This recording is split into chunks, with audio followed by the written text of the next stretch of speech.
Hi guys, வணக்கம். Welcome to review சொல்லுமா sir channel and this your Aravind. இன்னைக்கு நம்ம பார்க்க போகிற படத்தோட review is Cheran's journey. So ஜிபேல நேற்று ரிலீஸ் ஆன சீரீஸ் அப்படின்னு சொல்லலாம். ஸோ ரிவ்யூக்குள்ள போகிறதுக்கு முன்னாடி இன்னும் நம்ம சேனலை சப்ஸ்கிரைப் பண்ணாமல் இருந்தீங்கன்னா மறக்காமல் சப்ஸ்கிரைப் பண்ணிக்கோங்க. ஸோ அதில் நான் போடுற ரிவ்யூஸ் எல்லாமே உங்களுக்கு அப்பப்போ வந்துடும். அண்ட் வாங்க ரிவ்யூக்குள்ளே போகலாம்.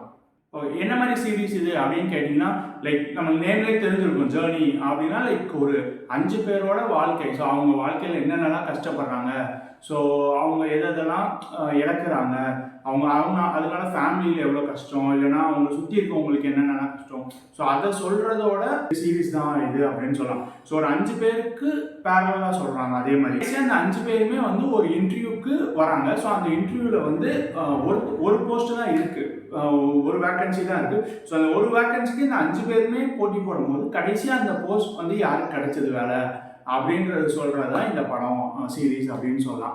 ஸோ மொத்தம் 5 பேர் அப்படின்னா யார் யாருன்னு கேட்டிங்கன்னா, லைக் திவ்ய பாரதி, ஆரவ், அப்புறம் பிரசன்னா, அப்புறம் கலையரசன், அப்புறம் இன்னொருத்தவங்க. ஸோ மொத்தம் 5 பேர் இருக்காங்க. ஸோ இந்த 5 பேரோட சேர்த்து சரத்குமார், அப்புறம் ஜெயபிரகாஷ், இவங்க எல்லாமே ஆக்ட் பண்ணியிருக்காங்க. ஸோ ஆக்டிங் வைஸ் எல்லாமே நல்லா தான் இருந்துச்சு.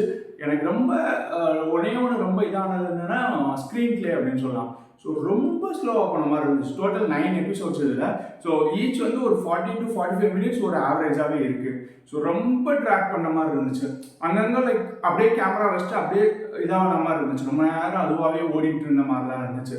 ஸோ அந்த மாதிரி ரொம்ப ட்ராக் பண்ண மாதிரி ஒரு ஃபீல் ஆச்சு. ஸோ ஒரு 4-5 எபிசோட்ஸில் எடுக்க வேண்டியதோ ஒரு 9 எபிசோட்ஸ் வரைக்கும் கொண்டு போயிருக்காங்களோ அப்படின்ற ஒரு ஃபீல் இருந்துச்சு. ஸோ அந்த ஒன்று மட்டும்தான். ஸோ ரொம்ப மெதுவாக போகும், எப்படா முடியுன்ற மாதிரி ஆகும். நம்மளால ப்ரிடிக்ட் பண்ண முடிஞ்ச ஸ்டோரி தான், பட் அதையே கொஞ்சம் அழகாக சொல்லியிருக்காங்க அப்படின்னு சொல்லலாம். ஸோ மியூசிக் வைஸ் எல்லாமே ஷட்டிலாக தான் இருக்கும். பிகாஸ் ஸ்லோன்றனால பிஜிஎம்ஏ இது ஸ்க்ரீன் பிளேவே ஸ்லோன்றனால பிஜிஎம்ஏ அதுக்கேற்ற மாதிரி ரொம்ப ஸ்லோவாக தான் இருந்துச்சோம். அண்ட் ஒரே ஒரு இடத்துல மட்டும் ஜெயபிரகாஷ்க்கு மட்டும் at end of every episodes வந்து ஒரு மியூசிக் வரும். ஸோ அந்த ஒரு மியூசிக் மட்டும் பிஜிஎம் மட்டும் கொஞ்சம் நல்லா இருந்துச்சு. மற்றபடி எல்லாமே யூஷுவல் காமனாக தான் இருந்த மாதிரி இருந்துச்சு. அண்ட் டைலாக்ஸ் சொல்ல போனால் ஸோ அங்கங்கே கொஞ்சம் நல்லா இருந்துச்சு அப்படின்னு சொல்லலாம். ஸோ அந்த ஒன் வேர்டில் சொல்கிற டைலாக்ஸ் இருக்கும்ல, ஸோ அந்த மாதிரி டைலாக்ஸ்லாம் கொஞ்சம் அழகாக இருந்துச்சு. லைக் சொசைட்டிக்கு ஏற்ற மாதிரி இருந்துச்சு அப்படின்னு சொல்லலாம். So 5 different kind of story. So 5 பேர்னால 5 different kind of story. So ஒரு ஸ்டோரி வந்து ஃபார்மர்ஸ் வச்சு, ஸோ ஃபார்மிங் வச்சு. ஸோ திவ்யா பாரதி வந்து ஃபார்மிங் மேலே எவ்வளோ அக்கறை ஆகுதுன்னு ஸோ யங்ஸ்டர்ஸ்லாம் எப்படி ஃபார்மிங்க்கு வரணும் அப்படின்றத சொல்கிற மாதிரி அவங்க ஸ்டோரி. அண்ட் பிரச்சனை எடுத்துக்கிட்டிங்கன்னா லைக் ஒரு மாதிரி டிஸ்கிரிமினேஷன் ஒரு கமிட்மெண்ட் கொடுத்து அதில் எப்படி எஜுகேஷன் எவ்வளோ முக்கியம் ஒருத்தவங்களுக்கும் அப்படின்ற சொல்கிற ஸ்டோரி வந்து பிரச்சனை ஆகிட்ட. அண்ட் இன்னொன்று வந்து ஒருத்தர் வந்து லைக் தப்பு பண்ணதுக்கப்புறம் அதை ரியலைஸ் பண்ணதுக்கப்புறம் எப்படிலாம் லைக் எப்படிலாம் சொசைட்டி அவங்கள ட்ரீட் பண்ணணும் அப்படின்ற மாதிரி ஒரு ஸ்டோரி. அண்ட் இன்னொரு ஸ்டோரி எடுத்துக்கிட்டிங்கன்னா லைக் வந்து ஒரு ரிலீஜியன் வச்சு ஒரு மைனாரிட்டி கம்யூனிட்டி வந்து எவ்வளோ கஷ்டப்படுறாங்க ஒவ்வொரு ஸ்டடீஸ்க்கும் ஆகட்டும், இல்லை வேலைக்கு போகிறதாகட்டும். ஸோ எல்லா இடத்துலையுமே அந்த மைனாரிட்டி கம்யூனிட்டி எவ்வளோ கஷ்டப்பட்டு வர வேண்டியதாக இருக்குது அப்படின்றது காட்டுறதாகட்டும். ஸோ அந்த இது ஒன்று. அண்ட் இன்னொன்று வந்து பாலிடிக்ஸ் ரிலேட்டடாக. ஸோ யங்ஸ்டர்ஸ் வந்து எப்படி பாலிடிக்ஸில் வரணும், என்னென்னலாம் சாதிக்கணும் அப்படின்றத சொல்கிறத வச்சு ஒன்று. ஸோ இந்த மாதிரி 5 different kinds of stories. So ஒன்னொன்றுமே லைக் அங்கங்கே பேரலாக காமிச்சிருப்பாங்க. ஸோ மேபி ஒரே ஸ்டோரியை மொத்தமாக காமிச்சிருந்தாங்கன்னா ஒவ்வொரு எபிசோடாக கொஞ்சம் ரொம்பவே போர் அடிக்கிற மாதிரி இருந்திருக்கும். மேபி கொஞ்சம் அங்கங்கே ஸ்க்ரீன் பிளே மாத்திரனால ஓகேவா இருந்துச்சு அப்படின்னு சொல்லலாம். ஸோ ஸ்க்ரீன் பிளே மட்டும் இன்னும் ஃபாஸ்ட் பண்ணியிருந்தாங்கன்னா கண்டிப்பாக சீரீஸ் நல்லாவே இருந்திருக்கும். லைக் ஈஸி ப்ரெடிக்டபிள் இதுதான் கிளைமேக்ஸ் தான். லைக் அந்த 5 பேர் கடைசியாக இன்டர்வியூ ப்ராசஸ் மட்டும் கொஞ்சம் நம்மளால ஏற்றுக்க முடியல. பிகாஸ் நம்ம ரொம்ப இன்டர்வியூஸ் எல்லாமே ரொம்ப நல்லவங்க இருக்காங்க அப்படின்ற மாதிரி ஆயிடுச்சு.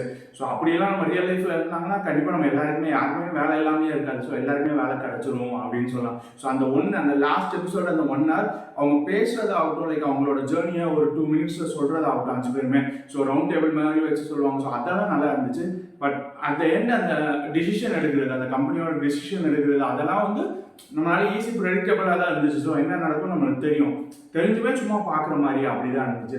ஸோ கண்டிப்பாக பாருங்கள். லைக் எனக்கு ரொம்ப பிடிச்சது அந்த திவ்யா பாரதியோட ஸ்டோரி. அந்த ஃபார்மிங் எப்படி லைக் நம்ம எவ்வளோ சாப்பிட்றோம் என்ன பண்ணுறோம், பட் அந்த ஒரு காய் வந்து எப்படி விளைஞ்சு எப்படி வருது, எவ்வளோ கஷ்டப்பட்டு நம்மளுக்கு வருது அப்படின்னு ஒரு நாள் நம்ம அந்த இடத்துல போய் வேலை பார்த்தோம்னா கண்டிப்பாக நம்ம யாருமே ஃபுட்டை வேஸ்ட் பண்ண மாட்டோம் அப்படின்றத ரொம்ப அழகாகவே சொல்லியிருக்கோம். ஸோ கண்டிப்பாக அதில் சொன்ன மாதிரி எல்லாருமே அட்லீஸ்ட் ஒரு 1 டைமாவது அந்த ஃபார்மிங் பற்றி படிக்கணும், இல்லைனா தெரிஞ்சுக்கணும், இல்லை போய் பண்ணணும் ஃபீல்டில் இறங்கி அப்படின்னு நினைக்கிறேன்.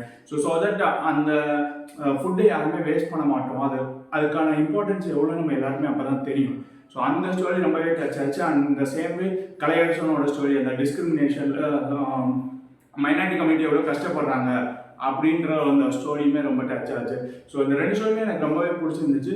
அண்ட் உங்களுக்கு பிடிக்கும்னு நினைக்கிறேன். கண்டிப்பாக பாருங்கள். It's available in Sony Liv. So நேற்று ரிலீஸ் ஆன சீரீஸ் இது. அண்ட் ஜேர்னி இந்த சீரீஸ்க்கு நம்ம சேனலில் சார்பாக கொடுக்குற rating is 3 out of 5. And இன்னும் நிறைய ரிவ்யூஸ் பற்றி தெரிஞ்சுக்கணுன்னா மறக்காம நான் சேனலை சப்ஸ்கிரைப் பண்ணிக்கோங்க. அண்ட் இன்னொரு வீடியோவில் உங்கள் எல்லாரையும் மீட் பண்ணுற வரைக்கும் இட்ஸ் அரவிந்த் சேயிங்